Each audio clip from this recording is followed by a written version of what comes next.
Many people, adults and children alike, thought my dad was Santa. At first, it's easy to think that people made the connection because of his physical resemblance.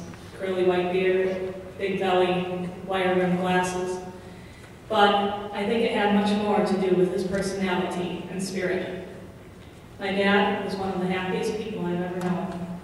Always smiling, always a twinkle in his eye, always a warm laugh, an encouraging word. In other words, a jolly elf. He really did fool little children. Once, my mom and dad were shopping at Grouch's, down North Avenue that way, and it was near Halloween, and a little girl had snatched some candy, conveniently located at eye level. Well, the mother, probably thinking the little girl was going to have a bag of candy in a week, told her to put the candy back. The little girl shook her head. Well, then the clerk leaning over said, "You'd better listen to your mommy and put that back." Little girl, Finally, my mom tapped her on the shoulder and said, "You never know who's watching," pointing at my dad. Boy, did that candy go that fast. My dad loved it when little kids mistook him for Santa, and he loved his family. He was always willing to help, especially the older folks, ready to protect those who needed protection. My mom and I can still feel his presence in our house, where he built, rebuilt, or refinished nearly every square inch, nearly every stick of furniture. He told my mom never to leave the house when he died, because he would still be there, guarding it, protecting us. He brought beauty to the world through his woodwork and his photography. My mom and dad had an incredibly special relationship. They'd been together for nearly 47 years, and were devoted to each other in a way that few couples are today. They met on a blind date when my mom was 16 and he was 19. The next day, my dad told his friend, a brother of one of my mom's friends, "That's the girl I'm going to marry." Well, when my mom's friend told her, my mom thought, that's a little strange. I haven't even decided about the second date yet. My dad was right, of course. They married 5 years later. My dad loved to plan surprises, so he proposed in a unique way in a Chinese restaurant. He carefully broke open 2 fortune cookies, replaced the messages inside, and glued them back together. In one, he placed the ring, and in the other, a little typed message, "Will you marry me?" She did, and since then, they were almost never apart, even through my dad's nearly 4 months in the hospital, because my mom did not leave him, but slept each night in the recliner next to his bed. After my dad finished his service in Vietnam and they married, my parents spent several happy years in Menominee while he attended UW South.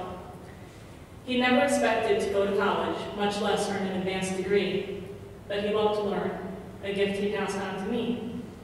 On marrying into a family that valued education highly, he had already recognized that a mark of being educated was using the right words to say what you meant, and he worried about his own vocabulary, so he set out to learn more words.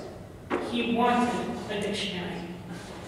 My grandmother obliged with an unabridged Webster's in 1971. Driven, he decided that he would read it, cover to cover. He started with the A's, and he made an index card for each unfamiliar word and studied it. Suffice it to say, he never did get through the whole dictionary. But he kept at it for over a year and treasured that dictionary for years to come. And it wasn't just English words that my dad loved learning. When I took Irish language classes and we went to Ireland, he filled out an index card with Irish phrases. He practiced using the phrases in Ireland and kept the card in his wallet for years after. And so it was with anything new. He liked watching the science and weather channels. The Weather Channel storm coverage ranked high on his list. He so loved watching the power of Mother Nature displayed through tornadoes, tsunamis, hurricanes, and floods, that my mom and I started to recognize the same houses being blown apart or slipping down the mountain, the same people waving from the rooftops. But my dad swore it was a new storm, and we just had to watch. Man-made or part of the natural world, he wanted to know how things worked. My mother and I persuaded him that we could, in fact, begin driving our new car and surfing the web on our new PC before he'd gotten through all the hundreds of pages of instructions. But it was because of his innate curiosity and his willingness to work hard that he could understand how so many things worked and fix just about anything. have childhood memories of playing normal games, hide and seek, tag. What did my dad play with me? Our favorite game was the Monster Repair Fix-It Team. What did we do? We fixed things. That was it. The whole point of the game, to fix things. And did we have fun fixing things? Fortunately, our house obliged with no end of things that needed fixing. Of course, we had fun without fixing things too. We also drove. My dad loved cars. He bought his 1969 GTO weeks before being drafted to Vietnam. My mother always knew he was coming from the rumbling blocks away. When I was small, he'd drive the GTO with me on his lap, and I never knew why the GTO could not make it up our driveway without rolling back down again. We tried again and again, the muffler rumbling before the car finally made it up the hill, just to make me laugh.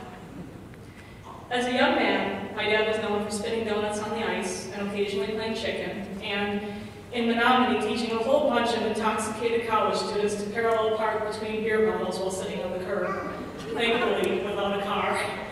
So, when my grandmother first heard he would be teaching driver's ed, she remarked, "Oh no, you mean every 6 weeks there are another 4 drivers like Joey on the road?" But despite his own shenanigans, he respected a car's power too.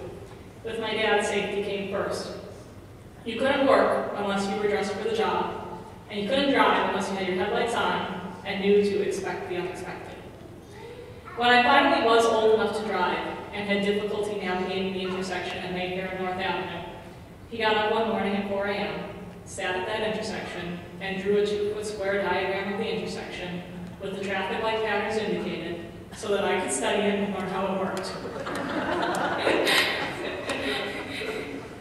Even these past months in the hospital, when I left late at night, my dad never forgot to tell me, "God bless, and drive safely." And as I grew older, my dad displayed phenomenal confidence in me. No matter what I wanted to do, he told me I could succeed. When I started my own business, he welcomed me back home. Though the odds were against a new educational software company, he never doubted that my idea would work, and he absolutely refused to let me pay any room and board. The day before he was first admitted to the hospital, my dad had been outside in the heat, stacking a couple face cords of wood for 6 hours. When he came in and said he was tired, my mom thought, well, you are 65, and you were just stacking wood outside for 6 hours. When the doctor called with the results of his blood test, she said his counts were so low she didn't know how he'd been standing, much less stacking wood. Months earlier, when he was probably already ill, he carried buckets of cement to our second-story roof, and he and Gary replaced the chimney flue. And even after he'd had 2 intensive rounds of chemo last summer and had been knocked so low with multiple infections that he couldn't get out of bed, he recovered enough that by fall he was working outside again. My mother chided him not to go near the garbage and other sources of infection with his low white counts. Not that he listened. But my mom put her foot down and said that he had to ask his oncologist before he could buy a new sawzall and circular saw and axe and start chopping up a lot of wood. His oncologist paled. My dad's platelets were so low, any cut could have meant he'd bleed out. So, no saws or axes. But the 3 of us had one last stint as the Monster Repair Fix-It team last October. Days before starting another intensive chemotherapy, we all spent hours in our basement, my dad swinging an 8-pound sledgehammer to get the bearings out of our washing machine. And my dad applied the same work ethic he did to projects around the house to his leukemia. Often, those diagnosed with AML in their 60s choose little or no chemotherapy. My dad endured 7 rounds of chemo, and the numerous infections that came with it. Through it all, he fought on his terms. And when he was tired, he decided he wanted to die at home, also on his terms. Rare and admirable, one of his doctors said.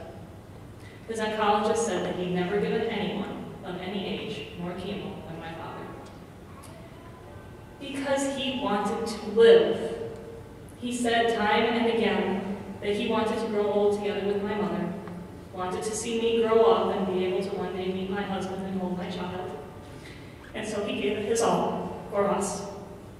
He was someone who got so much out of life, who made the most of every moment. He'd sit for hours on our back deck, which he built himself out of impervious ironwood, and watched the several hundred-year-old oak trees in our backyard. My dad watched in awe things that others took for granted. He'd come and get me and ask me to sit on the deck with him to watch a squirrel building its nest leaf by leaf. He'd stop by construction sites and marvel at the steelwork undergirding big bridges. He'd point to the stars, or the vastness of the ocean, or the power of a waterfall, or relate the simultaneous fear and fascination when a 15-foot she-tiger stared him down in Vietnam, or to the fact that a piece of wood could be so complex and yet its grain could possess such simple beauty. To him, these things were proof that God is. For over 40 years, he studied many religious texts. He particularly enjoyed reading Eastern philosophy, and through the yogic practices of controlling one's breathing and meditating, he tried to learn how to minimize his attachment to the material world, to be closer to God, and to be selfless in his dealings with others. He succeeded, and by caring about others first, he gave me an example to follow. In his last days, I believe he could feel God coming for him. Every so often he would say, come on, hurry, hurry. Well, my mom and I would ask what it was we were supposed to hurry and do. Finally, he said, oh God,